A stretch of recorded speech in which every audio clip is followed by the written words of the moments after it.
दोस्तों, आप लोगों को शायद जानकारी मिली होगी, 15 मई से दिल्ली भाजपा ने पोल खोल अभियान दिल्ली के अंदर चला रखा है और वो कह रहे हैं कि इसको 30 तारीख तक चलाएंगे। और कुछ दिनों पहले मुझे उनके एक पोल खोल अभियान को दूर से देखने का मौका मिला और इतनी बुरी स्थिति भाजपा की दिल्ली में कभी पहले नहीं थी। इनके सांसद पोल खोल के पर्चे बांटने मार्केटों में घूम रहे हैं, माइक लेके इनके कार्यकर्ता शोर मचा रहे हैं और एक आदमी सुनने वाला नहीं है मार्केट के अंदर। तो मैं देख रहा था कि लोग क्या कर रहे हैं, तो जो समोसा खा रहा था वो समोसा खा रहा है, वो इनकी तरफ देख ही नहीं रहा। मतलब इतने बुरे हालात दिल्ली भाजपा के कभी नहीं थे। आदेश गुप्ता हमारे यहाँ कॉन्स्टिट्यूएंसी में आए, उनके साथ वही बीजेपी के 4, 5, 6 कार्यकर्ता थे। दुकान में जाके दुकानदार को पर्चा दे रहे थे, दुकानदार पर्चा लेकर रख रहा था, मतलब वो पर्चा पढ़ भी नहीं रहा था। और इस कैंपेन के अंदर दिल्ली भाजपा ने अपने सारे बड़े बड़े नेताओं को उतार रखा है। उसके अंदर रमेश विधूड़ी, परवेश साहिब सिंह वर्मा, हंसराज हंस, यूनियन मिनिस्टर मीनाक्षी लेखी, आदेश गुप्ता तो रोज ही कहीं ना कहीं जो है पर्चे बांट रहे हैं। मगर दिल्ली वालों को बिल्कुल भी दिलचस्पी इनकी इस कैंपेन में नहीं है और हमारी पार्टी ने कोशिश की कि हम पता करें कि कारण क्या है। कारण ये है कि जैसे ये खिड़की एक्सटेंशन के अंदर पर्चा बांट रहे हैं कि साहब देखिए इन्होंने मोहल्ला क्लिनिक नहीं खुलवाया। शाहपुर जेट में गली गली घूम के कह रहे हैं कि देखो ये झूठ बोलते हैं, इनका मोहल्ला क्लिनिक खुला नहीं। और वहीं पे उस इलाके में मोहल्ला क्लिनिक है जहां पे 150 लोग रोज उस मोहल्ला क्लिनिक के अंदर इलाज कराते हैं।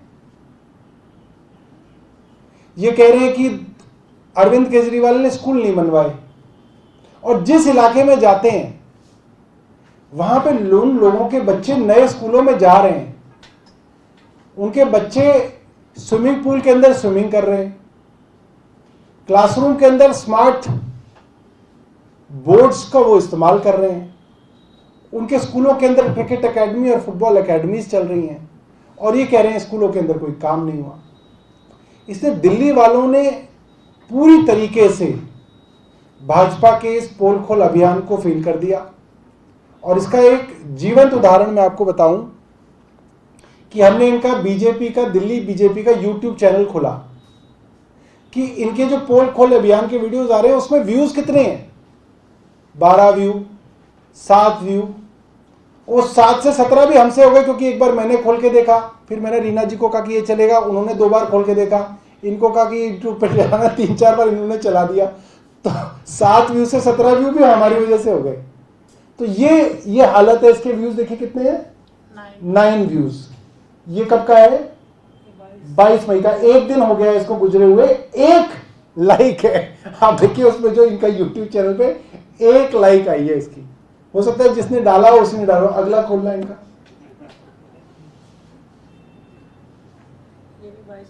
ये कहाँ है, 13 व्यूज है, 22 मई का, 1 लाइक है। कौन है आदमी, देखो इसको हो सकता है अवार्ड मिल जाना चाहिए। तुमने लाइक कर दिया इसको, अच्छा खोल के नहीं देख सकते कौन है। अच्छा चलो अगला देखो इनका,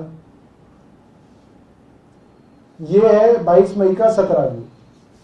तो ये हालत है इस वक्त दिल्ली बीजेपी की और बीजेपी के सांसदों की, जो पिछले 10 दिनों से इस पोल खोल अभियान को चला रहे हैं।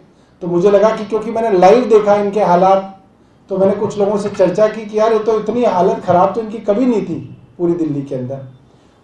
तो ये हालत है और उसका सबसे बड़ा कारण ये है कि जो चुनाव से भाग रहे हैं, एमसीडी चुनाव से जो भाग रहे हैं, वो अब दिल्ली वाले इनको समझ गए हैं।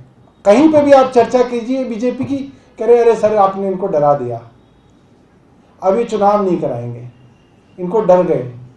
तो ये आज की प्रेस वार्ता के लिए हम लोगों ने सोचा कि आप सब लोगों को बताएं, और अगर आपके पास कोई सवाल हो तो आप लोग इसके बारे में पूछ सकते हैं।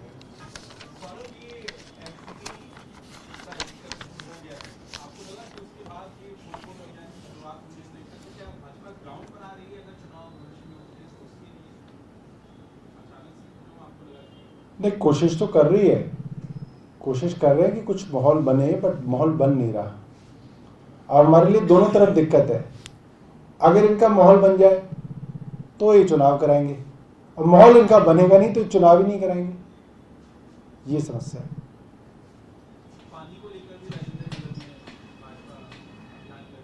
सब जगह कर रही है, मगर कुछ जुड़ नहीं रहा साथ। ये समस्या है जी।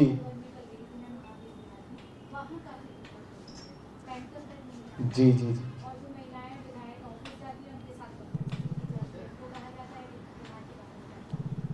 अच्छा, कौन सी जगह की बात कर रहे हैं आप?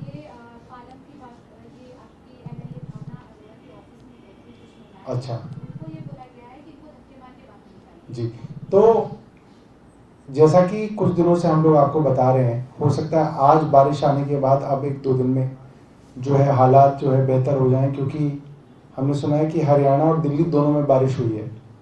तो ये जो बारिश हुई है, तो इससे फ़ायदा ये होगा कि यमुना के अंदर लेवल थोड़ा बढ़ेगा, और ताजेपुरा से अगर पानी ये छोड़ेंगे तो ये 2 या 3 दिन लगते हैं इस पानी को यहाँ पे आने में। तो हमारा मानना है कि अब जो है यमुना के अंदर जो है लेवल्स बढ़ जाएंगे। बट आज तक के हालात के अंदर यही है कि यमुना के अंदर जो डायरेक्ट स्ट्रीम में से पानी आता है हरियाणा से, उस पानी के अंदर कमी है, और उसकी वजह से करीब करीब हमारा 50 MGD पानी जो है कम प्रोड्यूस हो पा रहा है। और ये प्रॉब्लम जो है चंद्रावल, ओखला और वजीराबाद में ज़्यादा है,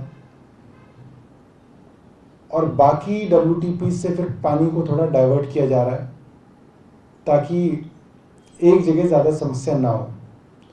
तो हमें उम्मीद है कि 1-2 दिन के अंदर जब ये पानी यमुना का बढ़ जाएगा तो इसको प्रॉब्लम के अंदर जो है कुछ सुधार होगा।